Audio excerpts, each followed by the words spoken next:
Hello everyone, welcome back to my channel. So class 6 NCERT हम कर रहे हैं, जिसमें चैप्टर 8 तक को हमने कवर कर लिया है और आज चैप्टर 9 के बारे में हम पढ़ेंगे, new empires and kingdom. So जो फर्स्ट हेडिंग दी हुई है, प्रशस्तीज and what they tell us, की जो प्रशस्ति है वो क्या है और ये हमें क्या बताती है। सो ये जो चैप्टर है ये गुप्ता एज के बारे में दिया हुआ है, जिसे हम गोल्डन एज भी बोलते हैं। और जो गुप्ता डायनेस्टी है, इसके जो फाउंडर थे वो थे श्रीगुप्त, जो इसमें नहीं दिया हुआ है।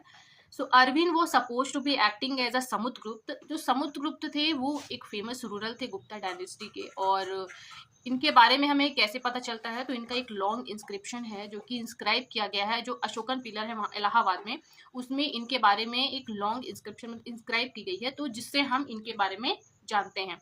और ये जो लॉन्ग इंस्क्रिप्शन है इसको कंपोज किया है, एज अ काव्य किया गया है बाय द हरिसेना। और जो ये हरिसेना थे वो थे पोएट और मिनिस्टर थे कहाँ पे, समुद्रगुप्त के कोर्ट में। दिस इंस्क्रिप्शन, तो ये जो समुद्रगुप्त का जो एक इंस्क्रिप्शन है जो हमें मिला है, तो ये एज अ प्रशस्ति, ये एक प्रशस्ति है। एक संस्कृत वर्ड होती है प्रशस्ति, और जिसका मतलब है कि इन अ प्रेज ऑफ, मतलब कि जो समुद्रगुप्त रूरल है उनकी प्रेज में, उनकी तारीफ में इसमें जो जो मेंशन करी गई है वो हम इसमें जानेंगे। तो एक और नाम है गौतमी पुत्र श्री शतकर्णी। इनकी प्रशस्ति के बारे में हमने चैप्टर 8 में पढ़ा था। तो समुद्रगुप्त की जो प्रशस्ति है उसमें क्या क्या मेंशन है, उससे हमें क्या क्या इन्फॉर्मेशन मिलती है, वो सारी चीजें हम इसमें जानेंगे। So let us see what Samudragupta प्रशस्ति टेल अस, की देखते हैं कि समुद्रगुप्त की जो प्रशस्ति है वो हमें क्या बताती है। So the poet praise the king in a glowing term as a warrior, as a king who won victories in the battle, who was learn and best of the poet. इसमें उनके प्रेज में ये बताया गया है कि वो एक वॉरियर थे और किंग थे, जिन्होंने बहुत सारे बैटल्स लड़ाई, मतलब बहुत सारी लड़ाइयाँ करी और सब में विक्ट्री भी उनको मिली, हासिल की। ही इज ऑल्सो डिस्क्राइब, और इसमें इनको गॉड के मतलब गॉड के, भगवान के समान भी, इक्वल टू द गॉड भी बोला गया है। द प्रशस्ति was compose in a very long sentence, तो जो इनकी प्रशस्ति है उसको बहुत ही लॉन्ग सेंटेंस में भी कंपोज किया गया है। Here is a part of one such sentence. तो एक बॉक्स में आपको छोटा सा दिख रहा होगा कि समुद्रगुप्त को the warrior, as a warrior उसमें दिखाया गया है। बहुत सारी जिन्होंने लड़ाइयाँ करी और उन सब की उनकी बॉडी पे निशान है, स्केयर्स है, तो वो सब इसमें बताया गया। साइड में आपको 2 कॉइन्स दिख रहे होंगे, जिसमें द किंग हु प्लेड, जो कि वीणा को प्ले कर रहे हैं। तो ये समुद्रगुप्त की ही एक क्वालिटी है जो कि वो वीणा प्ले करते थे। So if you look at map, एक मैप भी आपको दिया होगा, तो जिसमें यू विल नोटिस एरिया, कुछ एरिया इसमें दी हुई है जो कि ग्रीन में शेड है।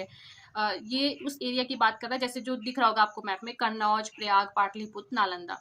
You will find a series of red dot, एक रेड डॉट ईस्ट कोस्ट में अगर आप देखोगे तो उसमें आपको रेड डॉट की एक सीरीज दिख रही है, ये वो सिटी है जो कि गुप्ता ने उनको कॉन्कर्ड करी थी। And you will find areas purple blue, as मतलब जो ऊपर एक ब्लू में आपको दिख रहा होगा वो एरिया है। दिस मैप इज बेस्ड, और ये जो मैप है ये किस पे बेस्ड है, जो भी इंफॉर्मेशन हमें मिली है किससे, प्रशस्ति से। The ruler of Aryavarta 9 ruler, the area shaded in green on the map, मतलब कि जो कन्नौज प्रयाग वाला एरिया है, आर्यवर्त, इसमें 9 रूरल थे जिनको अपरूट किया गया बाय द मतलब कि उखाड़ फेंकना, मतलब कि किसके द्वारा, समुद्रगुप्त के द्वारा। और उसके बाद उन्होंने समुद्रगुप्त एम्पायर का उनको पार्ट बना दिया। द रूरल ऑफ दक्षिण पथ, हियर देयर वर 12 रूरल, जहाँ पे 12 रूरल थे, और उनकी जो कैपिटल थी वो जो रेड डॉट वाली है जो सिटीज है वो थी, जो जिन्होंने समुद्रगुप्त के सामने सरेंडर कर दिया था और जिन्हें हरा दिया गया था, बट हाँ इनको अलाउ कर दिया था क्योंकि आप दोबारा से रूल कर सकते हो।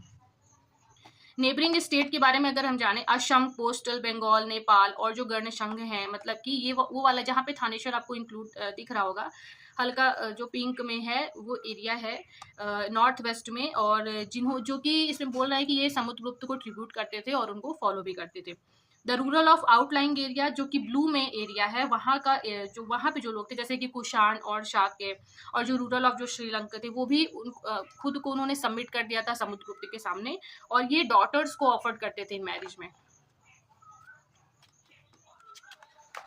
अब एक विक्रम संवत करके आपको छोटा सा बॉक्स में दिख रहा होगा, the era beginning in the 58 BC is traditionally associated with the Gupta king. So जो 58 BC का जो इरा था वो एक गुप्ता किंग से एसोसिएट करता है, मतलब कि गुप्ता किंग का टाइम था, चंद्रगुप्त सेकंड का टाइम था, who had founded it as a mark of victory over the Shakya, मतलब कि शाक्य के ऊपर उन्होंने विक्ट्री हासिल करी थी, और उन्होंने एक टाइटल एज्यूम किया था विक्रमादित्य का। जीनेलॉजीज के बारे में अगर हम अब हेडिंग जो दिया हुआ है जेनोलॉजीज, मोस्ट प्रशस्तीज, जो और भी जो प्रशस्तीज है, ज़्यादातर जो प्रशस्तीज है मोस्ट प्रशस्तीज, उसमें हम रूरल्स के जो एंसेस्टर्स हैं वो भी मेंशन किए गए हैं, जैसे कि समुद्रगुप्त के ग्रेट ग्रैंडफादर, फादर, मदर। तो इसमें जो मेंशन करी गई है वो है, इनकी जो मदर थी वो थी कुमार देवी, जो कि लिच्छावी गना से बिलोंग करती थी। इनके जो फादर थे वो थे चंद्रगुप्त, जो कि फर्स्ट रूरल थे गुप्ता डायनेस्टी के, और जिन्हें टाइटल मिला था महाराज अधिराज का। ये जो टाइटल है इसको समुद्रगुप्त ने भी यूज किया था। इनके जो ग्रैंडफादर है जिन्हें हम महाराजा बोलते थे। It seems as if the family gradually rose to importance. Samudgupta in turn figure in the genealogies list of ancestor of later ruler of the dynasty. जैसे कि इनका जो बेटा था वो था Chandragupta second. We know about him, जिनके बारे में हम इंस्क्रिप्शन और कॉइन्स के थ्रू जानते हैं, और जिन्होंने वेस्टर्न इंडिया में एक्सपीडिशन भी किया था, जहाँ पे उन्होंने शाकास के ऊपर ओवरकम किया था। हर्षवर्धन और हर्षचरिता के बारे में हम जानेंगे। So while we can learn about Gupta ruler from the inscription, तो जैसे कि हम गुप्ता रूरल्स के बारे में जानते हैं उनके इंस्क्रिप्शन के थ्रू, उनके कॉइन्स के through, so we can find out about कुछ जो किंग्स के बारे में हम जानेंगे उनकी बायोग्राफी के थ्रू। तो एक हर्षवर्धन थे जो जिन्होंने रूल किया था 1400 year ago, was one such एक रूरल थे, और इनके जो हिज कोर्ट जो पोएट, इनके कोर्ट के जो पोएट थे वो थे बाणभट्ट, जिन्होंने हु रोट हिज बायोग्राफी, इनकी बायोग्राफी लिखी हर्षचरिता। तो हर्षचरिता इनकी एक बायोग्राफी है जिसके बारे में हर्षवर्धन के बारे में लिखा गया, जो कि एक रूरल थे, और किसने लिखी, उनके जो पोएट थे कोर्ट के बाणभट्ट। तो ये जो हर्षचरिता है वो संस्कृत में है, and this give us genealogy of Harsha, मतलब कि हर्ष के बारे में हम बताते हैं। एंड ज्वान जैंग एक ट्रैवलर थे, फॉरेन ट्रैवलर थे, जिनके बारे में हमने चैप्टर 8 में देखा होगा। Also spend a lot of time, इन्होंने भी काफ़ी वक्त बिताया था इनके कोर्ट में, हर्ष के कोर्ट में, और एक अकाउंट भी इन्होंने छोड़ा, डिटेल अकाउंट, मतलब इनके बारे में। Harsha was not the eldest son of his father but became king of Thaneshwar. जो हर्षा थे वो अपने फादर के एल्डेस्ट सन नहीं थे, बट वो एक मतलब किंग बने थे थानेश्वर के, after both his father and Elder brother died. His brother in law was a rural of Kannauj, जो इनके ब्रदर इन लॉ थे वो कन्नौज के रूरल थे। And he was killed by the ruler of Bengal, जो कि बंगाल के रूरल के द्वारा मार दिए गए थे। Harsha took over the kingdom of Kannauj, जो हर्षा थे उन्होंने कन्नौज के ऊपर मतलब कि टुक ओवर मतलब हासिल किया था उनको। And then led an army against ruler of Bengal, और बंगाल के खिलाफ उन्होंने लड़ाई लड़ी थी। ऑल तो he was successful in the east में वो सक्सेसफुल हुए थे।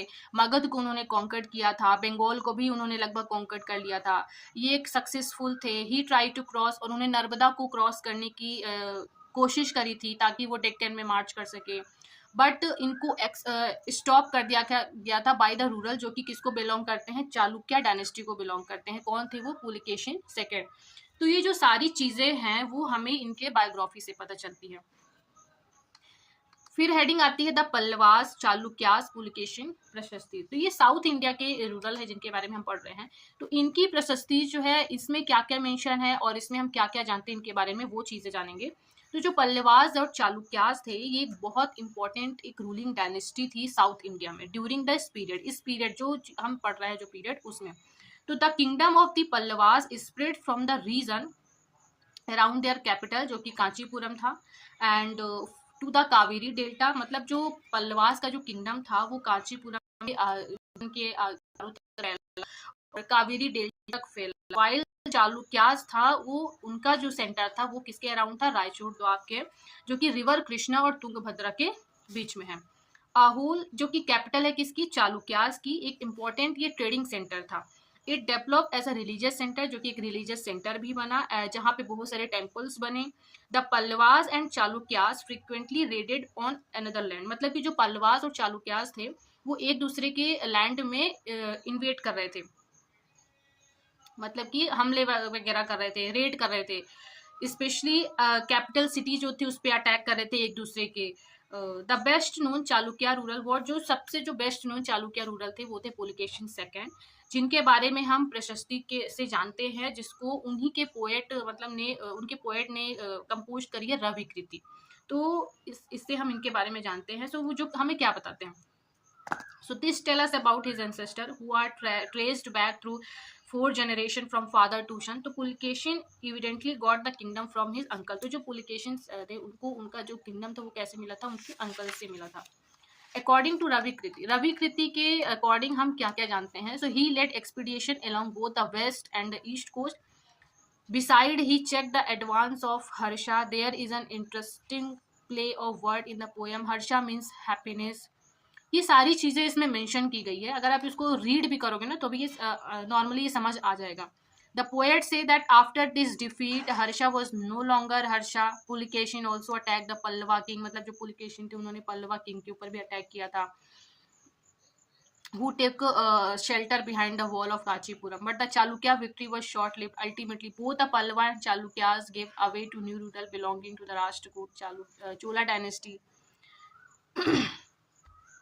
इन सब के बारे में डिटेल में हम आगे की जो क्लास है उसके बाद उसमें हम जानेंगे। अभी इसमें जो इम्पोर्टेंट है, how were these kingdom administered. तो ये जो सारे किंगडम से वो एडमिनिस्टर कैसे होते थे। So as in the case of earlier king, land revenue remained important for these ruler. तो जो लैंड रेवेन्यू होता था, जो लैंड में हमें रेवेन्यू मिलता था, वो इन रूरल्स के लिए बहुत ज़्यादा इम्पोर्टेंट था। एंड विलेज रिमेन्ड, जो एडमिनिस्टर करने के लिए जो विलेज था वो बहुत ज़्यादा एक मतलब इम्पोर्टेंट है। There were some new development, यहाँ पे कई सारे नए डेवलपमेंट्स भी हुए।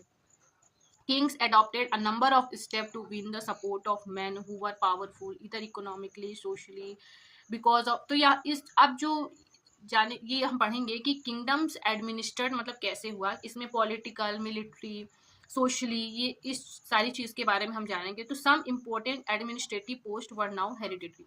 तो कुछ इंपॉर्टेंट एडमिनिस्ट्रेटिव पोस्ट थी हेरिडिटरी, मतलब कि एक ही फैमिली के सारे लोग रहेंगे। This means that son succeeded father to these post. For example the poet, मतलब कि सन जैसे पहले फादर, फिर उनका जो भी वो है काम कर रहे हैं वो काम किसको मिल जाएगा, फादर के बाद सन को। तो ये हेरिडिटरी फॉलो होती थी। जैसे कि जो पोएट हरिसेना है वॉज अ महादंड नायक, जो कि चीफ जुडिशियल ऑफिसर, हम चीफ जुडिशियल ऑफिसर को महादंड नायक कहते हैं। उनके ये जो काम थे वो मतलब पहले तो उनके फादर थे और उसके बाद फादर के बाद ये शन मतलब कि हरिसेना, इनको ये मिल गया। Sometimes one person held many office. तो कभी कभी ये भी होता था कि किसी एक व्यक्ति के पास कई सारे ऑफिस वो हैंडल करता था। फॉर इंस्टेंस, जैसे कि beside being a mahadanda nayaka, Harisena was a kumar amatya भी थे वो, कि मतलब कि जो हरिसेना थे वो महादंड नायक तो थे, चीफ जुडिशियल ऑफिसर थे, इसके साथ साथ वो और थे, कौन थे, कुमार अमात्या। इसका मतलब है कि एक important minister. And sandhi vigrahika, meaning minister of war, war और पीस की मिनिस्टर। तो ये जो आपको मीनिंग दिख रही है ना, ये बहुत ज़्यादा इंपॉर्टेंट है एग्जाम के लिए।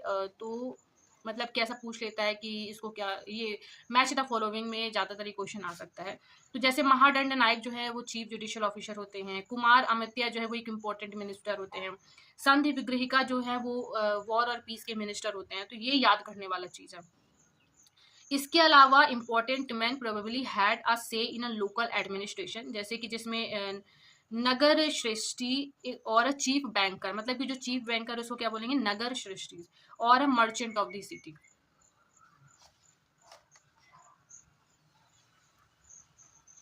The sarthavaha or leader of merchant, caravans, the prathama kulika or the chief craftsmans, and the head of ख्यास और स्क्राइब्स। तो ये चीज़ें सारी आपको याद करनी पड़ेगी। These policies were reasonably effective, but sooner or later, some of these powerful men grew strong enough to set up independent kingdom. अब एक नई न्यू काइंड ऑफ आर्मी के बारे में पढ़ेंगे। Like earlier ruler, some of these king maintain a well organised army. जैसे कि जो भी अर्लियर रूरल थे वो उनके पास वेल ऑर्गेनाइज्ड आर्मी थी, जैसे कि एलिफेंट्स थे, चैरियट्स, कैवलरी, फुट सोल्जर, पैदल जो सेना थी वो भी थी। इनके अलावा यहाँ मिलिट्री लीडर्स थे, और who provided the king with troops whenever, जब उन्हें ज़रूरत पड़ती थी। they were not paid regular salaries, और लेकिन वो जो थे उनको रेगुलर सैलरी नहीं मिलती थी। Instead some of them received grant of land, मतलब रेगुलर सैलरी के बजाय उन्हें लैंड अगर ग्रांट होती थी उस पर वो लोग रेवेन्यू कलेक्ट करते थे। मतलब कि जो रूरल्स थे जैसे कि आर्मी को कंट्रोल करते थे, एलिफेंट्स, चैरियट, कैवलरी, फुट, तो इनको ये सैलरी ना देने के बजाय इन्हें एक लैंड दे देते थे कि तुम इस पर रेवेन्यू को कलेक्ट करो। And used this to maintain soldier, और उससे वो सोल्जर्स को मेंटेन करते थे। horses and provided equipment for warfare. So these men were known as, तो ये जो men होते थे इनको हम क्या कहते थे, शामंत. Whenever the rural were weak, shaman tried to become independence. men होते थे जो कि ये सारी चीजें जैसे आर्मी को जो हैंडल करते थे, एलिफेंट चैरियट, और इन्हें लैंड देते थे कि ये इसमें रेवेन्यू कलेक्ट करे. तो ये जो इनको क्या बोलते थे, सामंत बोलते थे. और जब भी जो किंग होते थे अगर वो रूरल्स होते थे वीक पड़ रहे तो जो सामंत होते थे वो इंडिपेंडेंट होने की भी कोशिश करते थे. साउथर्न किंगडम पे जो असेंबली है, the inscription of Pallavas mention a number of local assembly. तो जो पल्लवा की इंस्क्रिप्शन है उसमें नंबर ऑफ असेंबलीज के बारे में दिया हुआ है, जिसमें क्या क्या इंक्लूड है, जैसे कि सभा विच वॉज असेंबली ऑफ ब्राह्मण लैंड ओनर. तो जो ब्राह्मण लैंड ओनर्स था उनकी जो असेंबली थी उसको सभा बोलते हैं, ये इंस्क्रिप्शन में इंक्लूड है. which was this assembly function through sub committees who looked after irrigation, agriculture, operation, making roads. और जो इस असेंबली में कुछ सब कमिटी थी जो फंक्शन करती थी, तो जैसे उनको क्या क्या देखते, जैसे कि इरिगेशन देख रही है, रोड मेकिंग रोड्स हो रहा है, और लोकल जो टेम्पल्स हैं वो सारी चीज़ें फंक्शन जो इसमें इंक्लूड होता था.